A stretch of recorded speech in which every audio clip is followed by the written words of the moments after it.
So, if you're here, chances are you're in one of the most confusing emotional spots a person can be in, thinking about getting back together with an ex. It is a tough, super complicated place to be, and it's totally normal to feel like you're being pulled in a million different directions all at once. It really does feel like standing at a crossroads. One path leads back to someone familiar, to a history you know inside and out. While the other, well, it just leads into a big, unknown future. And that uncertainty, it can be absolutely paralyzing. It makes it so easy to want to just retreat back to what you know, even if you know it wasn't perfect.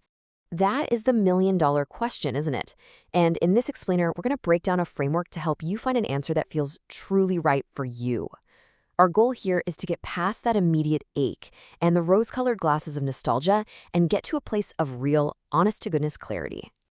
Okay, first things first, we have to clear some of this emotional fog. Before you can even think about making a decision, the absolute key is to get honest about what's really driving this desire to go back. Is it actually love, or is it something else entirely? It's a classic psychological trap, right?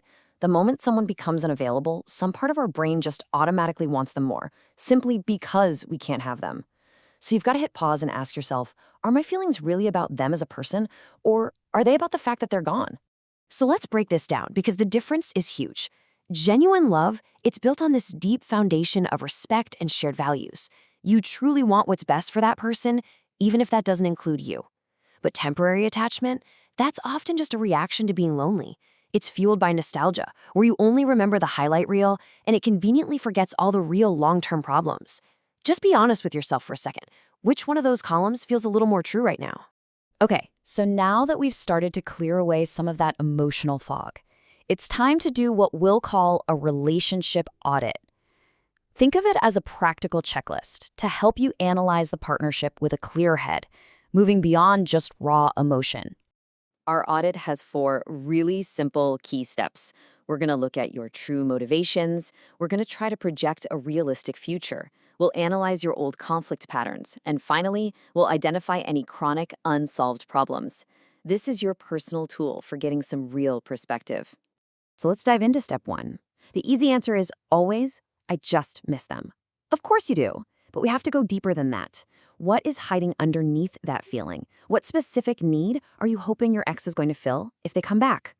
And here are some of those common motivations that, while they feel incredibly real, they often aren't a strong enough foundation to build a new relationship on.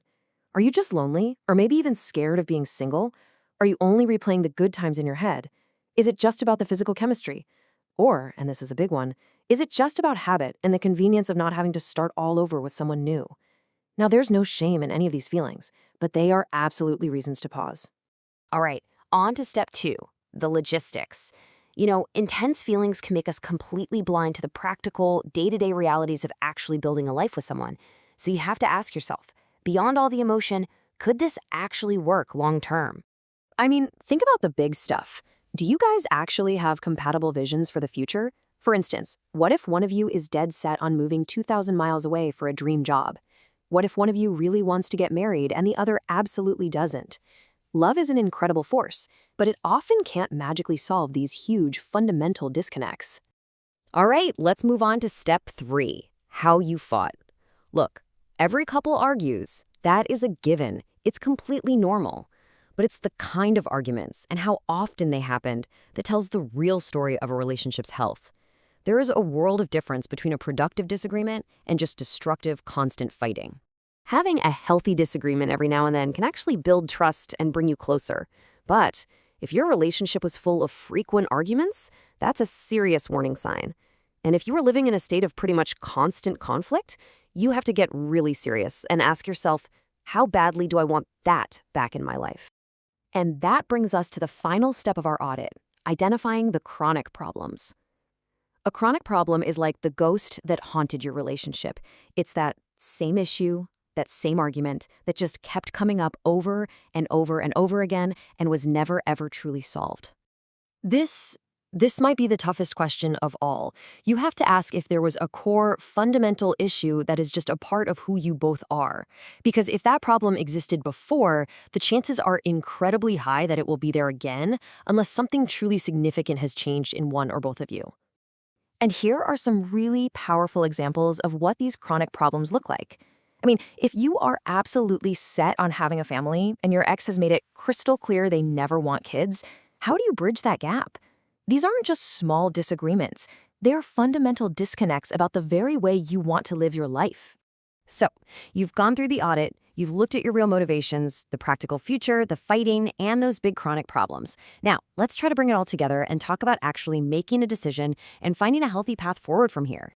And please remember, the whole point of this process isn't to find some easy magic answer.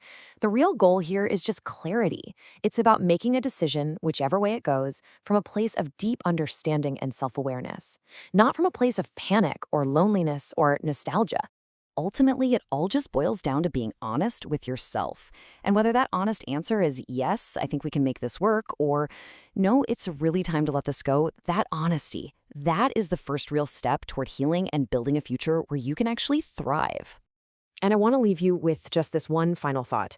Try for a moment to zoom out past the immediate pain of today. Fast forward, 10 years from now. Which decision will your future self thank you for making? Which choice reflects the deepest respect for yourself and for the life you truly want to build? The answer to that question? That is your clearest path forward.